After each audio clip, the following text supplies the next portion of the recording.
The city of New Dawn was built high above the old ruins of Earth. Its shining towers touched the sky, connected by glowing bridges and guarded by endless drones. In this future world, every child without parents was carefully assigned to families through the Universal Guardian Registry. Mistakes were rare, almost impossible. The system was designed by the most powerful minds, controlled by artificial intelligence that never failed. Yet, one morning, a mistake happened. A transport shuttle, white and silver, landed at the edge of the richest district. Inside sat a small boy named Noah. He was no more than 8 years old, with curious eyes and a soft voice that often went unheard in the busy orphanage. He held a small cloth bag, everything he owned in the world. The shuttle door opened, and Noah stepped out. The estate before him was unlike anything he had seen. It was a giant mansion of steel and glass, with walls that seemed to breathe as drones floated across the sky. Wide steps led to tall doors that opened without a sound. "This is your new home," the machine pilot said in a cold, even tone. "Guardian assigned, Manson." Noah's eyebrows drew together. He had never heard of this name before. The other children in the orphanage whispered about their new parents' families who dreamed of holding them, couples who had waited years to be chosen. But no one ever spoke of Manson. He stepped carefully into the hall. The air smelled sharp, clean, almost too clean.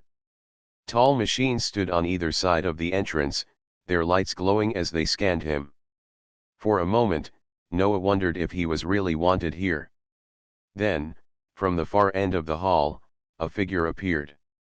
Billionaire Manson was known throughout New Dawn, though few had ever seen him in person.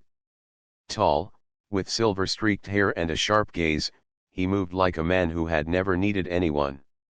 His black suit was smooth, and a small badge on his chest shone with the symbol of his empire, Manson Industries, a company that supplied the city with defense drones and energy systems. Manson stopped in front of the boy. He studied him the way a man might study a strange artifact. "You are not expected," he said slowly. His voice was calm, but beneath it was something Noah could not understand. "The registry has made an error." Noah clutched his cloth bag tighter. His small shoulders trembled, but he tried not to show fear. The pilot said, "This is my home now." For a long moment, silence filled the mansion. The machines hummed quietly. Manson's eyes narrowed, and then against every rule in his heart he gave a small nod. "Very well," he said at last. "Until they come to correct their mistake, you will stay here." Noah followed a small robot servant through the mansion. Each hallway was endless, shining with light from hidden walls. Rooms were filled with cold furniture, glass tables, and silent screens. There were no family photos, no drawings, no flowers. Only machines and silence. In his room, the bed was large and soft, but it felt empty. Noah sat down and whispered to himself, "This doesn't feel like home." Later, as he explored quietly, he reached a workshop filled with broken drones. Sparks flickered as arms of steel tried to repair parts, failing again and again. Noah's eyes widened. He had always liked machines back in the orphanage. The old caretaker used to joke that Noah's hands were lighter than air whenever he touched broken toys or simple circuits. Curious, Noah walked closer. A drone lay on the table, its wings bent. Carefully, he touched the broken joint. Something inside him seemed to understand what was wrong. With a few small movements, he adjusted the wires and straightened the metal. To his surprise, the drone's light blinked on. It floated slowly into the air, humming gently like a bird. A voice behind him broke the silence. "How did you do that?" Noah jumped, turning around. Manson stood in the doorway, his sharp eyes fixed on the drone now flying steadily above the table. I just looked at it," Noah said softly. "It wanted to work again." Manson's gaze hardened, but deep inside, something stirred. This child was not just ordinary. Mistake or not, the registry had delivered him here for a reason. That night, as Noah lay in the great bed, he stared at the ceiling and whispered, "Will they take me away tomorrow?" He wanted a family, someone to care for him, not just a mansion of machines. But he also wondered why this man, this billionaire, had not sent him away at once. In another part of the mansion, Manson sat in his private chamber, watching a recording of the boy repairing the drone. His empire had been struggling against alien-made machines that outperformed human engineering. But this child, this quiet orphan, had done what even his best engineers failed to do. Manson leaned back in his chair, whispering to himself, "Who are you, Noah?" For the first time in many years, the billionaire felt something unusual. It was not power, not wealth, not strategy. It was something far more human, something he thought he had lost long ago. And as the night deepened, both man and child wondered silently about the strange bond forming in a mansion where no one was meant to laugh, and no child was meant to stay. Morning sunlight streamed through the tall glass walls of the mansion. The light was bright, but the room still felt empty, as if warmth had no place in such a cold building. Machines moved silently, dusting the floors and preparing the halls, but not a single sound of human laughter could be heard until that day. Noah woke early. The bed was soft and far too big for him, yet he slept little. His small heart was restless, filled with questions. Why had the registry sent him here? Would they come to take him away today? And most of all, what kind of man was billionaire Manson, who lived in this great steel palace alone? He wandered out of his room, holding his little cloth bag as if it were a shield. A robot greeted him with a mechanical voice, asking if he wanted breakfast. Noah nodded. The robot prepared a plate of food that looked perfect: golden bread, fresh fruit, and clear water served in a shining glass. But when Noah tasted it, he frowned. "It looks good," he whispered, "but it tastes like nothing." For a boy who had grown up eating simple food at the orphanage, he found the perfect dishes of Manson's machines strange. They had no heart in them. Still, he ate quietly, not wishing to offend. Later, as Noah explored the mansion, he reached a long hallway lined with windows. Beyond the glass lay a beautiful garden, but it looked untouched, as though no one ever walked among its trees. He pressed his small hands against the glass and whispered, "Doesn't anyone go outside here?" His voice echoed, and to his surprise, a deeper voice answered behind him. "Not often." Noah turned. Manson stood at the far end of the hallway, dressed as sharply as always. His eyes studied the boy again, though not with coldness, more with curiosity. "Why not?" Noah asked boldly, tilting his head. "There is no need," Manson replied. "The machines take care of the garden. The air outside is controlled. Efficiency is all that matters." Noah's small face wrinkled. "But, gardens are for walking. For smelling flowers. For feeling the sun." Manson did not reply. It had been years since he had thought about such things. Later in the day, Noah wandered again into the workshop. Drones and broken parts filled the tables, and the machines struggled endlessly to repair them. He climbed onto a stool and picked up another broken piece, his little fingers tracing the wires. When he adjusted the circuits, the machine sparked and then powered on. Noah clapped softly. "There you go. I knew you weren't finished yet." Behind him, the robot servants paused. Their sensors recorded the moment, noting something unusual: the child was succeeding where coded repair systems failed. One robot, small and round, rolled closer and let out a cheerful beep. Noah giggled and patted its head. "You like that, don't you?" The round robot beeped again, following him closely as if it had chosen him as its friend. For the first time, laughter filled the workshop. Manson entered silently, watching from the doorway. He saw Noah surrounded by machines, yet unlike him, Noah treated them not as tools, but as companions.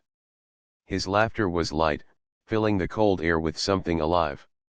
For reasons he did not understand, Manson felt the corner of his lips twitch, almost into a smile. That evening, Noah sat in the massive living room. The walls displayed endless screens of city maps and company reports, things he could not understand. Still, Noah tried to make the place feel smaller by humming to himself. He tapped the table gently, making up a rhythm. Manson entered the room. "What are you doing?" he asked.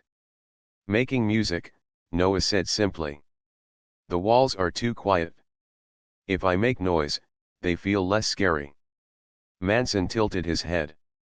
"You find this place frightening?" "A little," Noah admitted. His voice was honest, soft, but not afraid to speak the truth. "It's too big. Too empty. Like it doesn't want anyone to live here." For a long time, Manson said nothing. He had built the mansion to be strong, secure, unbreakable. But perhaps in making it so, he had built a place where life itself could not breathe. Later that night, Manson found himself thinking of the boy's words. The sound of Noah's laughter still echoed in his mind. It had been many years since anyone had laughed inside those walls. His empire was vast, yet here was a child who could make silence break with nothing more than a giggle. As Manson looked over reports of new alien-made drones threatening his company's market, his thoughts kept returning to the boy. He remembered the way Noah repaired the machine so quickly, with no guidance. Could it be chance? Or was there something inside the child that machines could never match? Down the hall, Noah curled in bed. He held his cloth bag close and whispered, "Please don't take me away yet. Please let me stay a little longer." The mansion was still cold, its walls hard and unfeeling. But somewhere inside, faintly, a change had begun. For the first time in many years, the great halls of Manson's mansion carried not just the hum of machines but the sound of life. In another part of New Dawn, far from the glass towers and steel walls of Manson's estate, lived a gentle couple named Ravi and Myra. Their home was simple, a small apartment filled with plants, soft lights, and warmth. Unlike the cold mansion, this place carried the feeling of life in every corner. Ravi worked as a teacher of history, telling children stories of Earth's past, how humans once lived under open skies, free of machines watching every step. Myra was a healer, working at the city's medical center, caring for the sick with patience and love. Together, they dreamed of raising a child. But their dream never came true. For years, they had applied to the Universal Guardian Registry, hoping to be matched with an orphan who needed parents. When the message finally came, "A child has been assigned to you," they cried with joy. Myra hugged Ravi, whispering, "At last, our child is coming home." They prepared carefully. They decorated a small room with painted walls, soft blankets, and toys. Myra placed flowers by the window so the child would always see color when waking up. Ravi placed old storybooks on the shelf, ready to read them every night. But then, a second message arrived. "Assignment error. The child has been delivered elsewhere." Myra read the words again and again, her hands trembling. "Delivered, elsewhere." Her voice cracked. "How can this happen?" Ravi, though calm on the outside, felt his chest tighten. Mistakes like this were not supposed to happen. The registry was perfect, flawless. Yet somehow, their child, the one they had waited for, had been sent to someone else. That night, Myra sat by the empty bed, tears in her eyes. "Please," she whispered, "let us be parents. Please bring the child to us." Ravi placed his arm around her shoulders. "We will not give up," he said softly. "The registry must correct the mistake. We will fight for him." The next morning, Ravi and Myra went to the registry's great office, a tall building run by machines and officials. They stood in front of a glowing desk where a mechanical clerk listened to their case. "Our assigned child was taken to the wrong place," Ravi explained, his voice steady but firm. "We request correction immediately." The clerk's cold voice replied, "Acknowledged. Case logged. Correction in progress. Estimated resolution time, 3 weeks. 3 weeks. Myra gasped. That's too long. The child is out there, waiting. He belongs with us. Please remain patient, the machine said. Errors are rare but manageable. Correction will follow protocol. But to Myra and Ravi, 3 weeks felt like a lifetime. That same day, news reached their ears. A neighbor whispered to them, "Have you heard? The orphan child was sent to billionaire Manson's estate." Ravi and Myra exchanged shocked glances. Everyone in New Dawn knew of Manson, the man of machines, the tycoon of drones, the one who lived in a fortress where no child had ever set foot.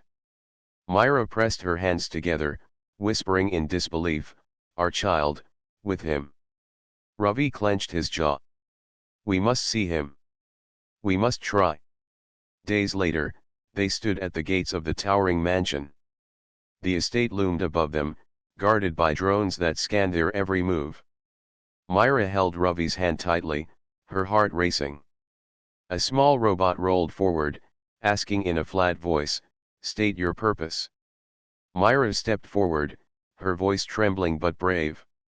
"We are here for the boy. His name is Noah. He was assigned to us. He is our son." The robot paused, scanning their request. Then it rolled away, carrying their message inside. Minutes later, the great doors opened. Manson himself appeared, his sharp eyes colder than the steel walls behind him. "You claim the child," he said simply, his voice deep. Ravi bowed his head politely. "Yes. There has been an error. The registry has admitted it. Noah was meant for us. We only ask that he be returned." Myra's eyes filled with tears as she whispered, "Please, we cannot have children of our own. The registry gave us hope. We have waited so long. Please let him come home with us." Manson studied them carefully. His gaze was unreadable, like a man who weighed every word against a secret scale. Behind him, Noah peeked out from the doorway. His eyes lit up when he saw the couple. Something about their faces, warm and kind, made his heart ache with longing. But when he looked back at Manson, he saw something else: safety, strength, and a strange sense of belonging. Noah's small voice broke the silence. They want me." Myra's eyes shone as she reached out her hands. "Yes, little one. We want you more than anything." Noah's heart pounded. For so long, he had wanted to hear those words. But Manson's voice cut through the moment. "The registry will decide. Until then, the boy stays here." The gates closed with a heavy sound, leaving Ravi and Myra outside. Myra pressed her face into Ravi's shoulder, whispering, "He looked at us, Ravi. He saw us. He knows." Ravi held her close, his eyes fixed on the closed gates. "Then we will not stop. We will bring him home." Inside the mansion, Noah sat quietly, confused. For the first time, someone had reached out and said they wanted him, not for his skill, not for his mistake of being delivered here, but simply because they longed to love him. He glanced at Manson, who stood like a wall of iron. Noah wondered silently, who truly wants me? The man of machines, or the couple who cried for me? Outside, under the shadow of the mansion, Ravi and Myra made a silent promise: they would fight for the boy, no matter how long it took. And so, two worlds began to pull on the same child, one of wealth and cold power, the other of love and quiet hope. Days turned into weeks inside the mansion. Noah grew used to the wide halls and the endless hum of machines. Yet, even with soft beds and endless food, his heart remained restless. He remembered the kind faces of Ravi and Myra at the gates. Their voices had carried love, a warmth unlike anything the mansion could give. But at the same time, something inside him was beginning to awaken, something that even he did not fully understand. One afternoon, While wandering into the workshop again, Noah found a group of drones piled on a long table. Their lights were dim, their wings bent, and their circuits broken. Robot arms hovered above them, trying to repair the machines.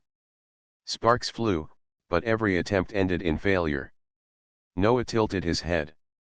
"You're trying too hard," he whispered. He climbed onto the stool and reached for one of the drones. The moment his fingers touched the cold metal, he felt a strange connection, as if the machine was telling him what was wrong. His hands moved with surprising speed. He adjusted wires, shifted parts, and reconnected circuits. In less than a minute, the drone's light blinked on. It rose gently into the air, hovering with a soft hum.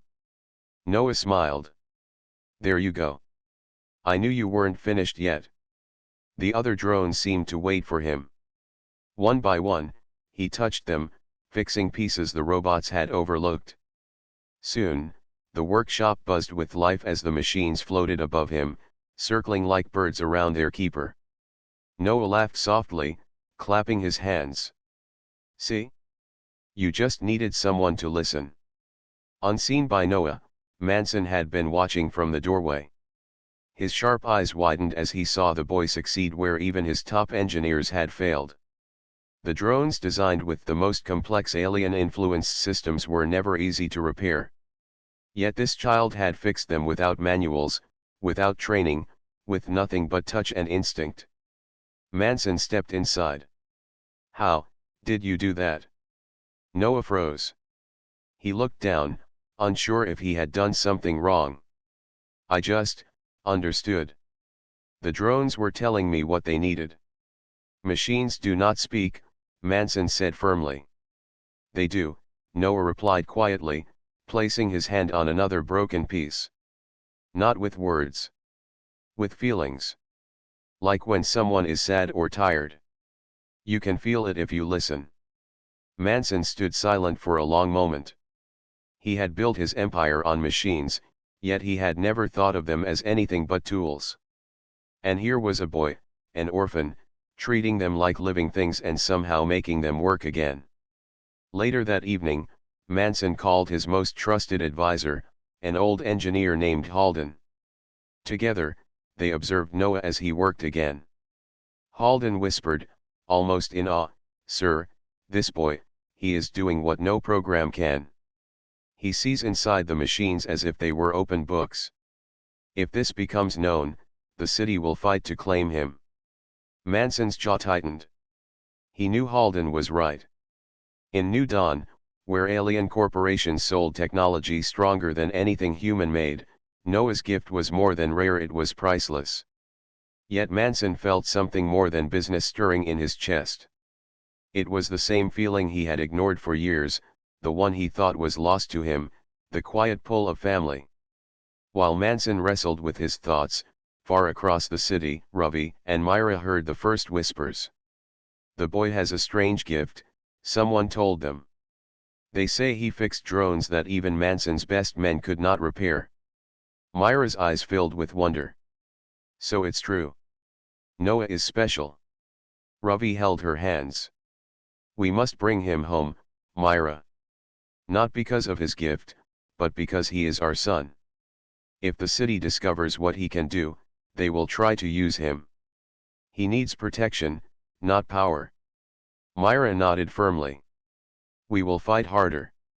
He belongs with us." Back at the mansion, Noah sat by the window of his large room. He watched the city lights outside and whispered, "Why am I here? Why did they send me to you?" Manson, who stood silently in the shadows of the doorway, almost answered. But his words stayed locked inside. Instead, he walked forward and placed a small object on the table beside Noah, a tiny, broken toy drone. "Fix this," he said. Noah looked up. "Why?" "Because I need to know if this is chance, or something more." Noah smiled faintly, his fingers brushing the toy. Within moments, it hummed to life, its little wings fluttering. The toy lifted from the table and hovered gently before landing again. Manson's chest tightened. This was no accident. That night, Manson sat alone in his private chamber, staring at the city map on his screen. He thought of Ravi and Myra's plea at the gates. He thought of the boys' laughter in the halls. And he thought of the drones flying like birds around the child. Noah is more than just a boy, he whispered to himself. He may be the future of humanity. But even as he spoke those words, another truth weighed on him: Noah was still a child. A child who wanted love, a family, a place to belong. And so, the battle for Noah's future grew deeper between wealth and warmth, between power and love, between Manson's empire and the couple who cried for their son. The boy himself, unaware of the storm around him, simply wished for one thing: a home. The city of New Dawn was buzzing with whispers. News of the orphan who could fix drones with his bare hands spread through markets, schools, and even the high offices of the council. No one knew exactly how much was true, but in a city where alien technology often outshone human craft, the idea of a boy with such a gift stirred great curiosity and fear. It wasn't long before the Council of Guardians stepped in. A formal notice arrived at Manson's mansion, sealed with the golden mark of the registry. The child Noah is to be returned to the Universal Guardian Registry for reassignment. Guardianship will be reviewed and corrected. Manson read the message in silence. His sharp eyes narrowed. He had expected this day, but now that it had come, he felt something heavy settle in his chest. He had grown used to the boy's voice echoing through the cold halls, to the sight of small hands tinkering with broken machines. Noah had made his mansion feel alive. Noah stood nearby, watching him. Does this mean they're taking me away? Manson did not answer immediately. His silence was louder than words. 2 days later, Ravi and Myra received the same notice. The registry confirmed what they had been waiting for: Noah would be returned and reassigned to them. Myra cried tears of joy, holding Ravi's hands. At last, he will come home to us. But Ravi, though joyful, felt a quiet worry. Do you think Manson will give him up so easily? Myra's smile faded. She knew the answer without saying it. The council arranged a formal meeting at the registry's central hall. The building rose like a crystal tower in the heart of the city, its walls shining with light. Inside, representatives of the council sat at a long table while Manson, Ravi, Myra, and Noah were brought together for the first time. The hall was silent as the presiding officer, an elder named Counselor Ilan, spoke. There has been an error. The child, Noah, was assigned to Ravi and Myra but delivered to Manson. Today, we must decide where the boy belongs. Noah looked around nervously. His small hands clutched the edge of his chair. Myra leaned forward, her voice trembling but steady. Counselor, this boy was chosen for us. We cannot have children of our own. We have prepared a home filled with love and warmth. Please, let us raise him as our son. Her words were filled with sincerity. Noah felt his heart pull toward her, remembering the way her eyes had shone with kindness at the mansion gates. Then Manson stood. His deep voice filled the hall. The child is not ordinary. He carries a gift that even my top engineers cannot explain. He repaired machines thought impossible to fix. This ability may be the key to humanity's survival against alien powers. If you send him away, his gift will be wasted. With me, he will have resources, protection, and purpose. The hall murmured with voices. Some nodded, agreeing with Manson. Others shook their heads, siding with Myra's plea for love. Ravi stood at last, calm but strong. Noah is not a tool, not a weapon, not a resource. He is a child. He needs love more than machines. With us, he will have a home, not a laboratory. Manson's eyes narrowed, but inside, his chest tightened. Ravi's words struck deeper than he wished to admit. Noah sat in silence, listening.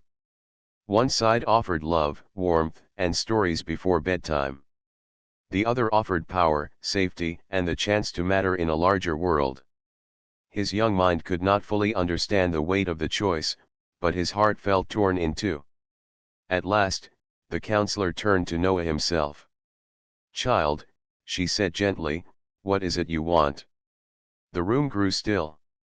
Manson's sharp gaze fixed on him. Myra's eyes filled with hope. Ravi waited quietly, his hands folded. Noah's lips trembled. He whispered softly, I want a family. I want someone to want me." Myra's hand went to her mouth, tears streaming down her face. Ravi reached for her, his own eyes wet. Manson stood rigid. The boy's words pierced him more deeply than any argument. For years, he had built walls of iron around his heart. Yet when Noah spoke, those walls cracked. The council, however, did not decide quickly. They postponed the ruling, saying more time was needed to consider the unusual situation. When the meeting ended, Ravi and Myra tried to reach Noah, but the registry guards guided him back toward Manson. Myra called softly, "We will fight for you, Noah. We will not give up." Noah turned his head and gave a small nod, his eyes shining with unshed tears. Manson walked beside him, silent, his thoughts heavy. For the first time in years, he questioned himself. Was he protecting Noah because of the boy's gift, or because deep inside, he did not want to lose the closest thing to family he had ever known? That night, in his mansion, Manson sat by the workshop where Noah's repaired drones hovered like little guardians around the boy. He watched Noah laugh softly as the machines danced in the air. A whisper left his lips before he could stop it, "Do I want your gift, or do I want you?" Noah, too young to understand the full weight of those words, simply smiled and said, "I just want someone to stay." The battle for Noah's future was no longer only in the hands of the council. It was now a battle within Manson's own heart, between power and love, between empire and family. And outside the mansion, Ravi and Myra prepared themselves. They would not rest until Noah was truly theirs. The decision of the council had not yet been made, but whispers of Noah's gift had spread beyond the walls of New Dawn. And soon, those whispers reached ears that were not human. Far above Earth's sky, alien envoys monitored the city. For years, their corporations had sold advanced machines to humanity, making Earth dependent on their technology. Humans built little on their own anymore, they bought, borrowed, and obeyed. To the envoys, this was power. But the rumor of a boy who could touch machines and bring them to life without alien codes or programs was dangerous. If true, it meant humans could stand on their own again. So one morning, a sleek alien craft descended from the clouds. It landed at the registry with glowing symbols carved along its hull. The council gathered quickly. The envoys stepped out, tall and graceful, with shining skin and calm, unreadable faces. One of them spoke, his voice smooth but cold. "We have heard of the child. He is not safe in human hands. For study and for the balance of all, he must be given to us." The council chamber fell into shocked silence. When Manson heard the news, fury burned in his chest. For years, he had fought to keep his company alive against alien products. Now they wanted the boy, the child who had made his cold mansion echo with laughter. "He will not be theirs," Manson declared, his voice like iron. He ordered his drones to double their patrols, the skies above his estate filled with watchful machines. But even with all his power, he knew the aliens had more. His defenses might not hold forever. Meanwhile, Ravi and Myra also learned of the alien demand. Fear gripped them. Myra whispered, "If they take him, we will never see him again." Ravi's jaw tightened. "We must stand with him. He is our son. We cannot let them decide his fate." 2 days later, the aliens made their move. They did not wait for the council's ruling. Their envoys walked directly to Manson's mansion, tall figures moving with calm authority, their glowing eyes scanning every corner. Noah stood at the steps, his small hand clutching the railing. Manson stood before him, tall and unyielding. Ravi and Myra, who had rushed to the mansion the moment they heard, arrived at the same time. For the first time, they all stood together: Manson, Ravi, Myra, and Noah facing the outsiders.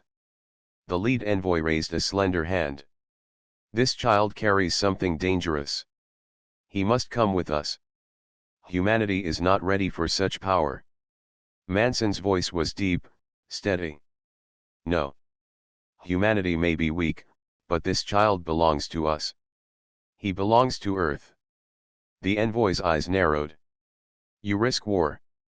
Ravi stepped forward, surprising even Manson. His voice was calm but strong. "You speak of danger, but you fear hope. You fear what Noah means, that we can live without your machines." Myra's voice trembled, but she raised it anyway. "He is not yours to take. He is a child, not a weapon." The envoy tilted his head. "And yet, he can do what no human can." It was then that Noah, small and quiet, spoke. His words were soft, but they cut through the air like light through shadow. "I don't want to go with you. I want to stay here. With them." The aliens did not move, but the air grew heavy. The drones above the mansion hovered nervously, their sensors glowing red. Suddenly, one of the alien crafts high in the sky sent down a wave of signals, disrupting the human drones. Lights flickered, machines stuttered, and some crashed to the ground. Noah's eyes widened. He stepped forward, raising his small hands. "Stop hurting them." He touched one of the fallen drones. Sparks danced, circuits realigned, and the machine rose again, stronger than before. The other drones responded to him, not to the alien signals. One by one, they broke free of the interference, rising into the air and surrounding the mansion like guardians. The aliens stepped back, startled. "Impossible," one whispered. Noah's voice trembled but carried power. "They listen to me because I listen to them. You only try to control." The drones hummed louder, their lights glowing in unison, forming a shield around the estate. For the first time in years, human-made machines were not under alien command. They were free because of a child. The city of New Dawn watched. Crowds gathered at the edges of the district, staring in awe as the orphan stood beside Manson, Ravi, and Myra, facing the aliens without fear. In that moment, humanity's heart began to stir again. People whispered to each other, "If one child can do this, then maybe we are not as weak as we thought." The envoys, seeing the crowd's growing courage, knew they could not win by force, not today. They stepped back, their glowing eyes dimming. "This is not the end," one warned. Then they returned to their craft, which rose silently into the sky and disappeared into the clouds. Silence fell after their departure. The drones lowered, circling gently around Noah like loyal companions. Myra rushed forward, dropping to her knees and pulling Noah into her arms. Tears rolled down her cheeks. "You were so brave," she whispered. "So very brave." Ravi placed a hand on the boy's shoulder, his voice warm. "You are not alone, Noah. You never will be." Manson stood slightly apart, his sharp gaze fixed on the boy. Inside him, pride burned, not the pride of business or empire, but something deeper. Something almost like love. For the first time in years, humanity had stood against the aliens and not bowed their heads. And at the center of it all was a boy who had once been called a mistake, a wrong delivery. Noah looked up at the three adults, the couple who begged for him, and the man who shielded him, and whispered, "Maybe I can belong to all of you." And for the first time, the future of humanity did not feel so far away. The days after the alien encounter were quieter, yet heavier. Noah's reputation had grown across New Dawn. People whispered about the boy who could awaken machines, the child who had stood against alien power. And yet, the most important question remained: who would raise him? The Council of Guardians met again. This time, their decision could not be postponed. All three parties, Manson, Ravi, and Myra, were present. Noah sat quietly, clutching his small cloth bag, unsure of what awaited him. He had already seen the courage and love of the couple, and the strength and care of Manson. Each offered him something vital. Counselor Ilan, the elder presiding over the meeting, spoke first. "This case is unlike any we have seen. The child is extraordinary. His skills are rare. His spirit is rare. But above all, he is still a child. He must be placed where he will be safe, loved, and nurtured." Myra leaned forward, her eyes shining with hope. "Noah needs a home filled with warmth. He needs love, not just protection or power." Ravi nodded beside her. "He is our son in every way that matters. We will teach him, guide him, and love him for who he is, not for what he can do." Manson remained silent, his sharp eyes on Noah. Inside, he wrestled with his heart. The boy's gift was incredible, yes, but he had also brought life and laughter back to the cold halls of the mansion. He had made Manson feel something he thought he had lost forever: family. The council deliberated long and carefully. They considered the boy's talent, the need for his protection, and the deep bonds he had begun to form with each of the adults. Finally, Counselor Ilan spoke.